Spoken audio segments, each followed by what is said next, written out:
하나님 말씀 보겠습니다. 마태복음 16장 21절에서 23절입니다. 합독하겠습니다.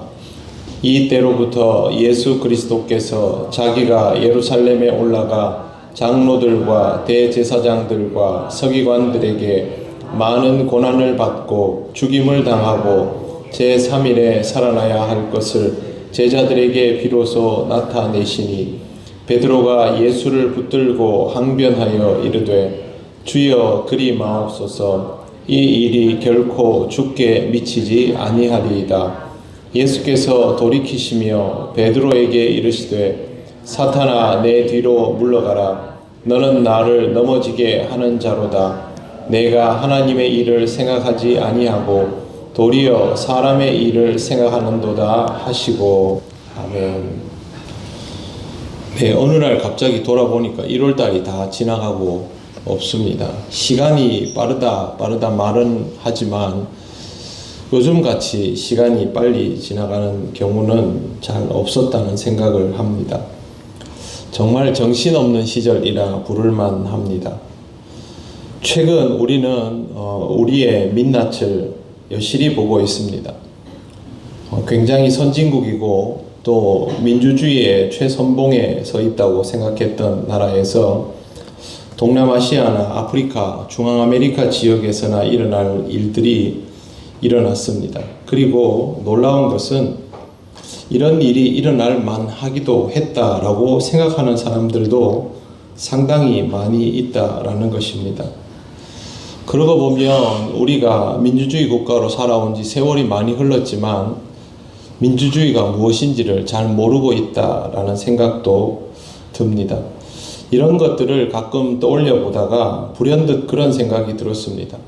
혹시 우리 신앙의 실체도 알고 보면 수준이 좀 낮은 것은 아닌가? 되게 괜찮은 듯 보였지만 실제 신앙은 그 정도에 전혀 미치지 못하는 것은 아닌가라는 생각이 들어서 한 번 더 우리 자신을 돌아볼 때가 아닌가라는 마음이 듭니다. 우리도 생각지 못한 상황을 만나게 되면 평소에는 좋아 보였던 신앙이 여지없이 형편없는 경우가 되어버리는 것을 본 적이 있기 때문입니다. 교회에서 사역하면서 처음에 굉장히 놀랐던 장면이 교회 안에서 서로 삿대질하면서 고성을 주고받는 일이었습니다.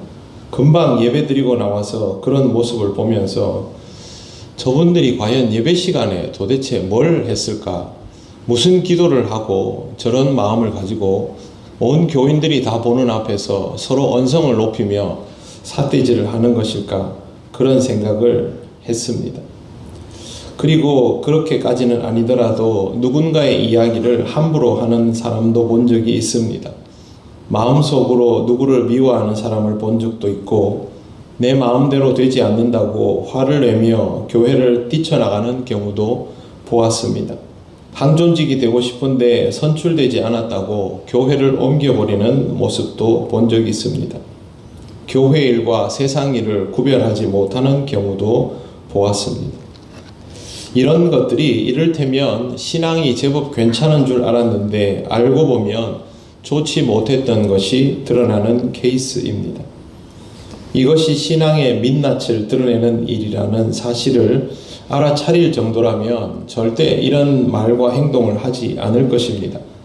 그런데 그런 말과 행동을 한다는 것은 자기 신앙의 실체를 그만큼 모른다는 것이죠. 신앙은 모든 행위들이 자리가 잡히고 안정화되어 있는 듯 싶어도 전혀 그렇지 않을 수 있습니다. 어젯밤에 같이 본 그 사일런스라는 영화에서 기치치로라는 일본인이 반복적으로 배교를 하고 반복적으로 고해성사를 하는 모습을 보았습니다. 그 소설 속에는 그 고해성사의 민낯을 여실히 드러내는 부분들도 있지만 동시에 인간의 속성을 가장 잘 표현한 것이 그 기치치로의 모습이었습니다. 우리에게도 그런 모습이 있다라는 것이죠. 그리고 이런 모습은 우리들 자신도 참 치명적이지만 주님의 영광을 가리우는 행위가 될 수밖에 없습니다. 오늘 우리가 읽은 말씀은 예수님께서 순환 예고를 하시고 죽으시고 3일 만에 다시 살아나야 할 것을 제자들에게 알려주신 장면입니다. 본문에 보시면 이때로부터 예수 그리스도께서 자기가 예루살렘에 올라 장로들과 대제사장들과 서기관들에게 많은 고난을 받고 죽임을 당하고 제3일에 살아나야 할 것을 제자들에게 비로소 나타내시니 라고 되어 있습니다. 예수님께서 고난당할 것과 죽임당할 것을 말씀하신 것은 맞습니다. 그런데 본문에 보면 분명히 부활에 관하여서도 말씀을 주셨습니다. 그렇다면 제자들은 고난과 죽임이라는 이 단어만 아니라 전체에 대하여 묻거나 아니면 부활에 대하여 구체적으로 질문하는 것이 상식적입니다. 고난과 죽음보다 더 궁금한 게 부활 아니겠습니까? 그리고 고난과 죽음이 있다 할지라도 부활이 이루어지면 완전한 반전이 일어나면서 예수께서 말씀하신 구속의 역사가 완성되는 것 아닙니까?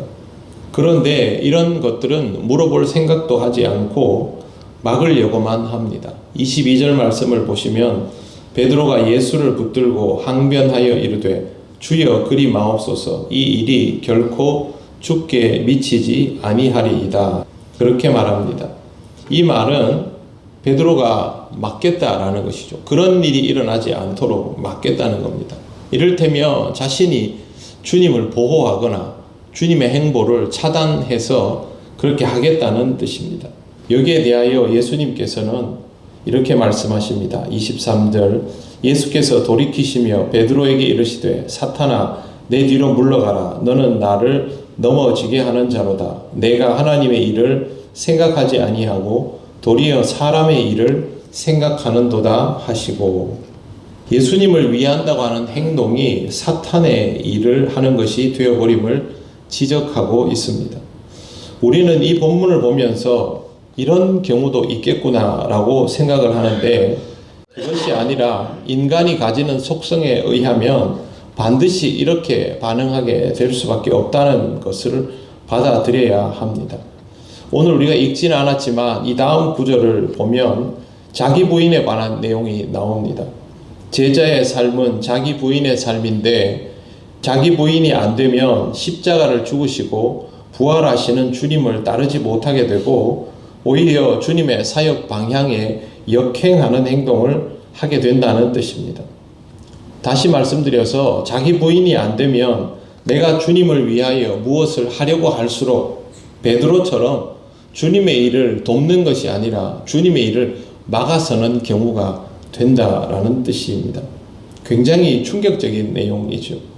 그래서 우리는 이런 상황에서 우리의 판단을 믿는 것이 아니라 내가 주님의 제자다운가를 먼저 떠올려야 하고, 그것을 할 수 있는 제1 조건이 자기 부인이 되는가 하는 것입니다. 또한 예수 그리스도의 고난과 죽음과 부활을 신앙적으로 이해하고 있는가 하는 것입니다. 어제 영화 얘기를 한 번 더 말씀드리면 그 일본인들이 엄청난 박해를 하면서 예수의 사제를 배교시킨 것에 대해서 굉장히 만족감을 느낍니다. 자기들이 승리자라는 것이죠. 어떤 이들도 거기에 와서는 그렇게 할 수 없다라는 것이죠. 그런데 그거의 승리가 아닙니다. 그것이 하나님께서 주시는 구원의 역사 앞에서 실패자가 되는 길이지 않습니까? 이 땅에서의 승리라는 것은 사실 하나님의 영광 앞에서는 덧없음입니다. 그럼에도 불구하고 그동안 기독교의 역사에서 굉장히 많은 부분들에서 오해가 있어져 왔습니다.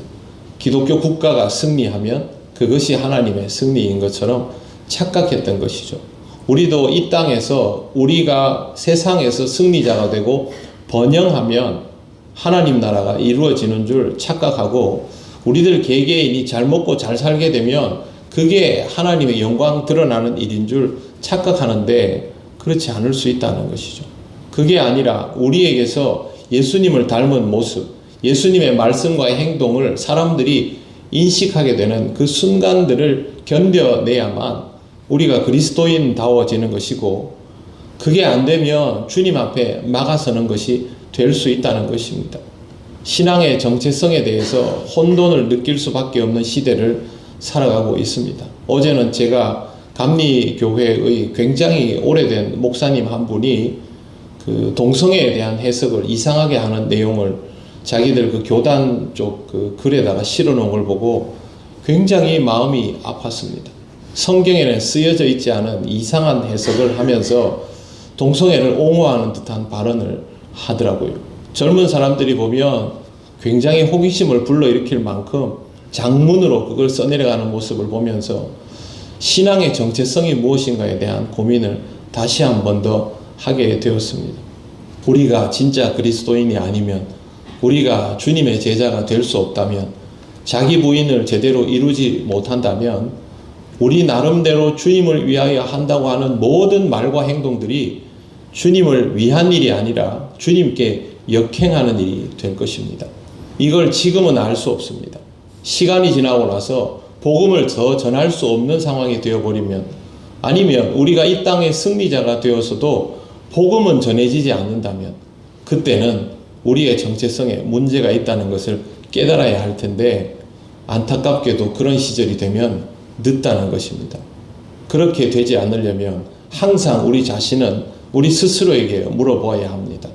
너의 판단과 너의 말과 너의 행동이 주님을 위한 것인지, 주님을 위한다고 하지만 주님께 방해가 되는 것인지, 주님으로부터 사탄이라는 말을 들을 수도 있는 것은 아닌지, 이 부분을 지금 심각하게 생각해야 합니다. 나란 일도 당연히 중요하고 먹고 사는 일도 중요하겠지만 어떤 상황에서도 우리의 정체성이 흔들려져 버리면 다 소용없습니다.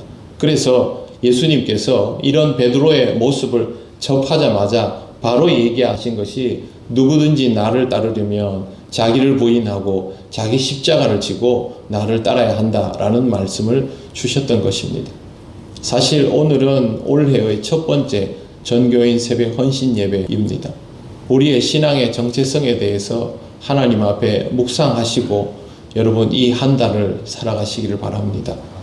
무엇을 하든 열심을 내는 거 다 좋지만 내가 정말 주님을 진심으로 헤아리지 못하고 주님께서 원하시는 그 일을 할 수 없다면 우리는 그리스도인다울 수가 없습니다.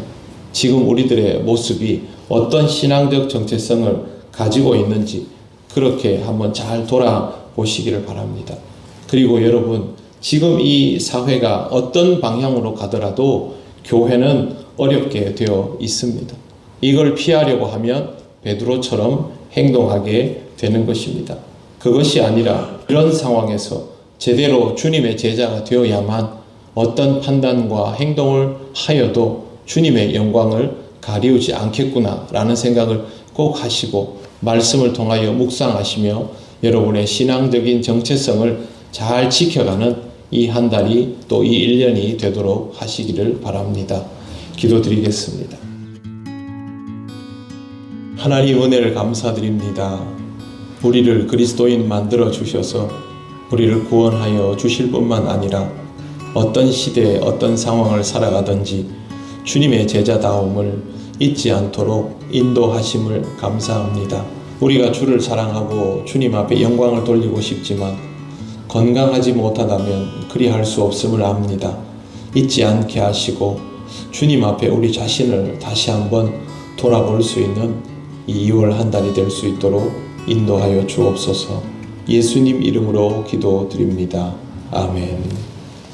우리 기도 제목 함께 보시겠습니다.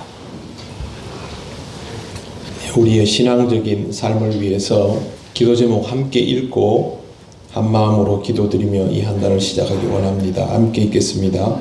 모든 성도가 은혜를 구하는 갈급한 심령이 되게 하옵시고 은혜 베푸시는 예배의 자리와 기도의 자리를 기억하고 지키게 하옵소서. 모든 구역이 올리브 블레싱을 통해 영적인 교제와 신앙의 성숙을 이루어가게 하옵시고 구역장 권찰들에게 섬김의 은사를 더하여 주옵소서. 우리 교회가 복음을 통해 구원의 확신과 성령의 충만함을 경험하게 하옵시고 행복한 전도대와 함께 통영의 주의 나라를 이루게 하옵소서. 아멘. 다 같이 기도드리겠습니다. 거룩하신 하나님 아버지, 우리가 하나님 앞에서 무엇보다 하나님의 은혜를 구하는 갈급한 심령이 되기를 원합니다. 은혜 베풀어 주시는 예배의 자리와 기도의 자리부터 먼저 지킬 수 있게 하여 주시옵소서. 하나님 아버지, 은혜 없이 우리의 생각만을 가지고 살아가지 않게 하시고 날마다 주의 말씀을 붙들며 살게 하시며 매 순간 기도의 자리에서 주님 앞에 구하고 주로부터 답을 듣는 신앙의 사람이 될 수 있도록 인도하여 주시옵소서. 하나님께서 우리에게 은혜 주셔서 구역 예배를 붙들어 주심을 감사합니다. 올리브 블레싱을 통하여 말씀을 나누고 삶을 나눌 수 있도록 인도하여 주심을 감사를 드립니다. 하나님 아버지, 이 시간들이 헛되이 지나가지 않게 하옵소서. 하나님 앞에서 말씀을 나누고 삶을 나눌 때마다 우리의 신앙이 더 성장할 수 있게 하시고 하나님, 이 모든 과정 속에서 소중한 사역을 감당하는 구역장과 권차를 지켜주셔서 이 소임을 통하여 누구보다 은혜를 충만히 누리게 하시고 또 하나님 아버지 준비하는 과정 속에서 신앙의 성장이 이루어지게 하셔서 우리 교회 모든 구역들이 주님 안에서 예배하는 기쁨과 삶을 나누는 기쁨이 충만하도록 인도하여 주시옵소서. 하나님, 우리 교회가 복음을 통하여 구원의 확신과 성령의 충만함을 경험하게 하시고 행복한 전도대를 통하여 이 땅에 주의 나라를 더욱 이루어가는 교회가 되게 하여 주시기를 원합니다. 아버지 하나님, 우리에게 확실한 것이 없다면 무엇을 말할 수 있겠습니까? 아버지 하나님께서 주시는 그 은혜를 나눌 수 없다면 우리에게 넘침이 없는 줄 압니다. 하나님 아버지, 복음으로 충만하게 하시옵소서. 성령의 은혜를 충만히 입게 하시고 그것을 통하여 마음껏 주의 복음을 전하게 하시고 우리 행복한 전도대가 하나님 복음 증거의 선봉에 서게 하시며 우리 모든 성도들이 전도대의 마음으로 대원이 되어서 함께 주의 복음을 전할 수 있는 놀라운 역사가 있도록 하나님, 우리 스스로 우리에게 있는 변화를 체험할 수 있도록 인도하시고 역사하여 주시옵소서. 거룩하신 하나님 아버지, 모든 성도가 하나님의 은혜를 구하는 갈급한 심령 되기를 원합니다. 은혜 베푸시기를 원하시는 하나님 앞에 예배의 자리와 기도의 자리를 기억하고 지키는 우리가 되기를 원합니다. 하나님 아버지께서 허락하신 이 귀한 자리를 먼저 사모하게 하시고 이 자리를 통하여 은혜를 충만히 누리는 우리들 되게 하옵소서. 특별히 하나님 아버지, 아직도 이 기쁨을 누리지 못하는 우리 믿음의 형제 자매들 있습니다. 하나님, 그들의 마음이 예배와 기도 앞에 열리게 하여 주옵시고 늘 주의 자리를 찾는 우리들에게도 하나님 날마다 깨어있는 심령이 있게 하셔서 말씀과 기도에 집중할 때마다 주님과 대면하는 은혜를 주시옵소서. 이 어려운 시대에 우리에게 구역 예배의 은총을 주심을 감사합니다. 우리가 할 수 없었던 것을 주께서 하게 하셨사오니 하나님 아버지, 이 구역 예배의 자리를 소중히 여기며 말씀의 나눔과 삶의 나눔을 더욱 구체적으로 이루어갈 수 있는 구역들 되게 하여 주옵소서. 올리브 블레싱을 통하여 삶을 나눌 때마다 서로에게 배우고 서로를 위하여 기도할 수 있는 구역으로 거듭나게 하시고 소임을 맡은 구역장과 건찰들에게 갑절의 은혜를 다하여 주셔서 하나님 아버지, 그 자리에서 주님이 주시는 은혜로 충만하게 하시고 그 구역을 인도하고 지켜나가기에 부족함이 없게 하옵소서. 하나님, 우리에게 주신 복음을 아버지 하나님 구체적으로 받아들이며 확신할 수 있기를 원하며 전할 수 있도록 충만하기를 원합니다. 성령의 충만하심을 통하여 이 일이 이루어지게 하시고 하나님, 우리들 정말 올해는 복음을 전할 수 있는, 생명을 살릴 수 있는 통영교회가 되게 하옵소서. 전도대가 늘 선봉에 서 있습니다. 행복한 전도대를 하나님 지켜주시고 복되게 하시고 강건하게 하셔서 주의 복음을 전하는 기쁨이 그들로 인하여 우리 모든 교우들에게 번져나가게 하셔서 우리 모든 교우들이 주의 복음을 전하는 기쁨으로 충만하게 하옵소서. 하나님 2월 한 달 동안 이루어질 모든 일들 하나님 앞에 올려드립니다. 우리가 판단하는 그 일들까지도 하나님께서 판단하시고 우리는 그 판단을 깨닫고 받아들이며 하나님 아버지의 역사하심에 순종하며 그것을 기쁘게 받아들이는 성숙한 신앙이 되게 하여 주옵소서. 2월 한 달을 주님의 제자로 살아갈 수 있음에 너무도 감사를 드립니다.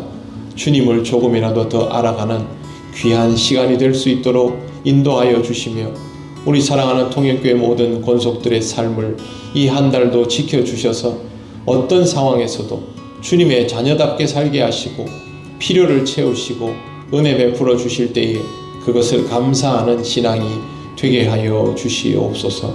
이 한 달의 모든 것을 주님께 맡겨오며 예수님 이름으로 기도드립니다. 아멘. 우리 주 예수 그리스도의 크신 은혜와 하나님 아버지의 놀라우신 사랑과 성령님의 교통하시고 인도하여 주심이 주님의 제자답게 살아가기 위하여 늘 주님 앞에 엎드리며 자기 부인의 삶을 이어가기를 원하는 우리 동행교회 모든 성도들에게 영원토록 함께 하시기를 간절히 축원하옵나이다. 아멘.